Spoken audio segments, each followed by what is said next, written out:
Hello everyone, my name is Mike and this is Matrix to Paradise. Today I was going to talk about a little trucking story here. So right now I am in Lake Mississippi. Why they call it lake, I have no idea. I don't know if there's a lake here or not. But there's some pine trees over there. There's the Loves. I always stop at Loves. Here's a lot of people here. FedEx girl driving. Yep, this is it right here. Anyway, Lake Mississippi. So I had just been, let's see, 2 days ago, or actually no, yesterday, let's see, yeah, 2 days ago I was in Iowa and I drove down to Illinois. And then yesterday I woke up in Illinois, southern Illinois for sure, but it's Illinois, close to Carbondale, Illinois, down the south part. So I drove from Illinois all the way down to Georgia, just south of Atlanta. If any of you people have driven in Atlanta, you know that it's a big, huge pain in you-know-what. And every part that you can imagine, it's a pain in. So the traffic there is atrocious. It's crazy. So anyway, I got this load going from Cedar Falls, Iowa. Drove down to, like I said, drove down to Illinois, stopped overnight, and then drove the rest of the way to a place called Fairburn, Georgia, just south of Atlanta. Drove down there and dropped off that load. They had already given me another load, stacked it up, and had me ready going for another load.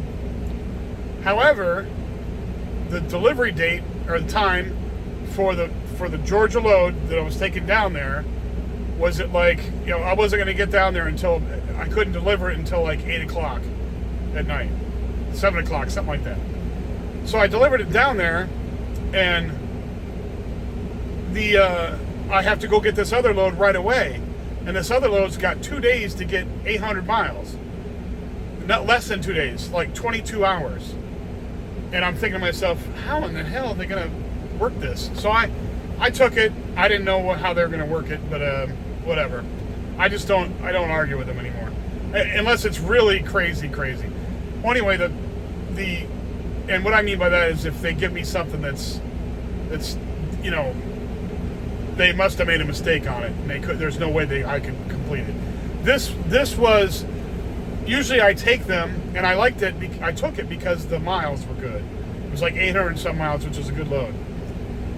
So I took it thinking, okay, what they'll do is, usually they give you a time, but there's usually some extra time on there that they can negotiate with.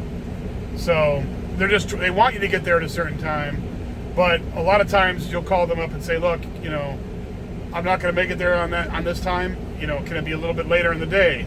And a lot of times they'll say, yeah, it's good to go. So I just took it and, whatever. So I was running my clock, my DOT clock, which runs on my tablet in here. It's set up for the company. There's a clock on there that says you can only drive 11 hours a day. Well, anyway, my clock is running down. And so when I dropped off that old load, the first load, to go pick up the other load at Home Depot, I go up there. I've only got 2 hours left on my clock. So I was going to be able to pick up the load and then immediately go look for a truck stop to go park it. And if anybody drives in Atlanta, they know, if you're a truck driver at least, you know that there's like 10 truck stops there and they're always packed full. So I already knew that I was going to have to, search for a parking spot somewhere. And most of the places there were not going to have a parking spot. So anyway, I got there to Home Depot and I had to hurry and get in there and get it and get the heck out of there. I had an empty trailer. I dropped off the empty trailer to them. Went into the shipping office to get the paperwork for my new load. They said it's not ready yet. It's not been fully loaded yet. I'm like, oh my Lord. So it was supposed to be ready at 8 o'clock, and it wasn't. So I said, look, I don't have time for this. I can't wait around for it, so I got to go find a place to park.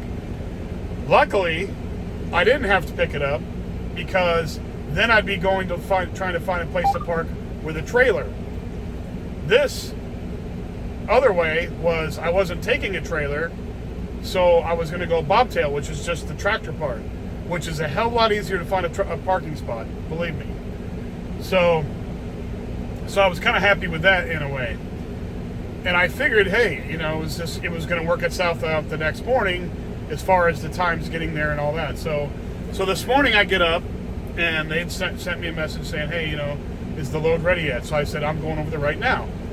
So I drove from the truck stop to back over to Home Depot, and they were ready, and I picked up the load, and I immediately took off and went. It was being picked up in Locust Grove, Georgia, and going to Dallas, Texas. So that's 800 and some miles, 860 miles or something like that. So I start boogieing. It's all the way on Interstate 20, Atlanta, all the way out to Dallas, Interstate 20. So you don't even have to turn. You just go right on there. Anyway, so I'm cruising down the road, and I saw on my tablet that I got a message. But you can't answer or look at the messages while you're driving it. It locks it out.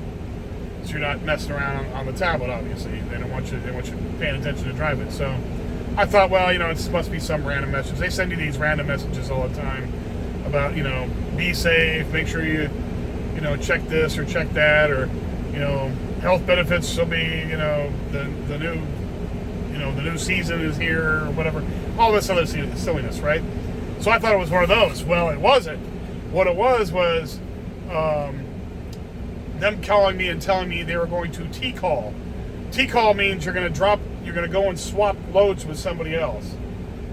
Well, apparently the customer service rep for Crete called up the place where I was taking this to at Home Depot, and they figured that they found out that it wasn't able to be extended out. It had to be there on the time that was listed on the original dispatch. So I wasn't going to be able to make it there. So they were sending somebody out, a husband and wife team, they both drive, was coming out to pick it up for me, and I was going to take their load that they had. So you go to a truck stop, you stop, and we happen to stop here in Lake Mississippi, and we swapped trailers, and they already took off. I'm going to stay here for the night. But anyway, so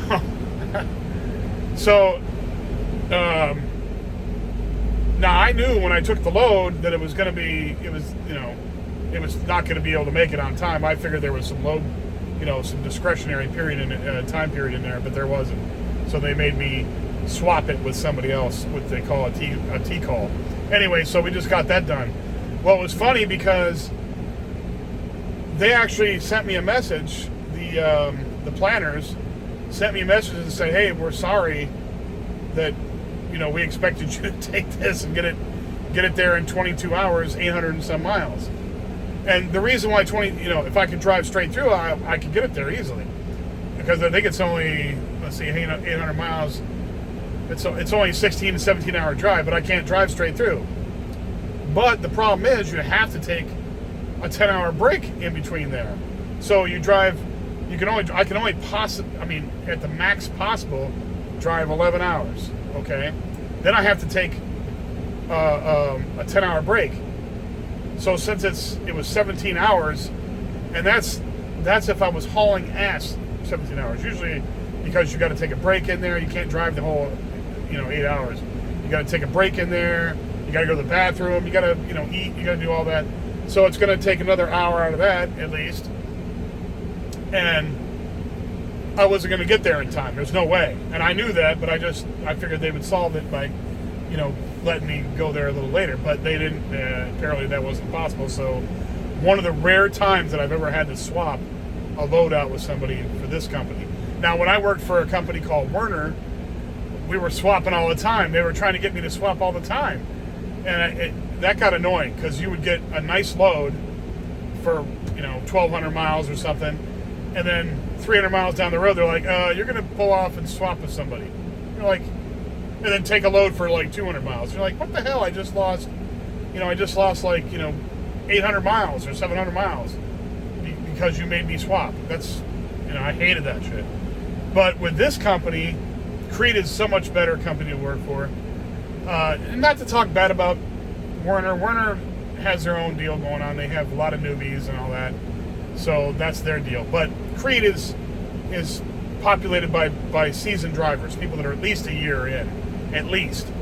So they have seasoned drivers working for Creed. It's a lot better company, a lot more professional. It's just wonderful. But anyway, this is one of the few times that I've ever had to do a swap, and I thought it was interesting. And it is hot. I am telling you right now, it is probably 92, 4 or 5 degrees out. Let me see what the truck says.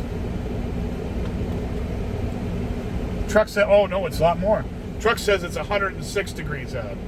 So it's 106 degrees out and probably, 30% humidity out there. It's crazy humid too. So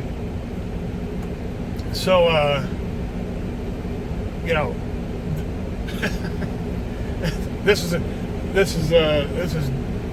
if you hear that beeping noise in here, it's because the automatic idle, because I put it on idle. And I don't have it on idle right now because it'll shut off. But the thing wants to shut off if you leave it running stationary for too long. And so in order to stop that, you have to hit the override button. And so when that thing beeps, it goes beep, I have to hit this override button to stop it from shutting the truck off, because I want the air conditioning to keep rolling in here. But anyway, I can turn it on optimal. It's called optimal idle, and what it does is it saves fuel. So it's not always, it's like an eco-friendly thing, whatever. Because back in the old days, they used to just leave them idling for the whole night. But what'll happen is the truck's computerized, so it goes in. If it goes below a certain temperature, it'll kick on the heat. If it goes above a certain temperature, it'll kick on the air conditioning. However way you have it set up in the truck. So if it goes above a certain temperature, it'll kick on, and that's in the back in the sleeper. So that's what that beeping is. Anyway, so that was my adventure for today. Got to drive through wonderful Alabama and Mississippi, and most of Georgia, from Atlanta all the way across Alabama, Mississippi. So I did a run right through the heart of the South, the heart of Dixie down here. And the one thing good about Alabama, Mississippi, and Georgia and all them, there's a lot of nice people here. A lot of people talk crap about them, but the old having sex with your sister and cousins crap, that is silliness. But they're really nice people. They really are. I mean, everywhere I go, they're always friendly and nice and sweet, and I just, I have to give shout outs to them, because I travel around the whole country, and there's not a whole lot of places in our country where people actually, seem to be happy or seem to be, courteous. A lot of times they're kind of short with you and kind of jerky. But anyway, there's another beep right there. Anyway, that's all I got for today. If you like the videos, please hit the like button. And if you hit the like button, you might want to subscribe, and that would be really helpful. I'd love it if you'd subscribe. If you know anybody that would be interested in this content, trucking or escaping the Matrix, or traveling overseas, slow travel, that kind of thing, pass it on. Pass the channel on to them and let them know about it. And if not, pass it to them anyway, because then maybe they know somebody that would like it.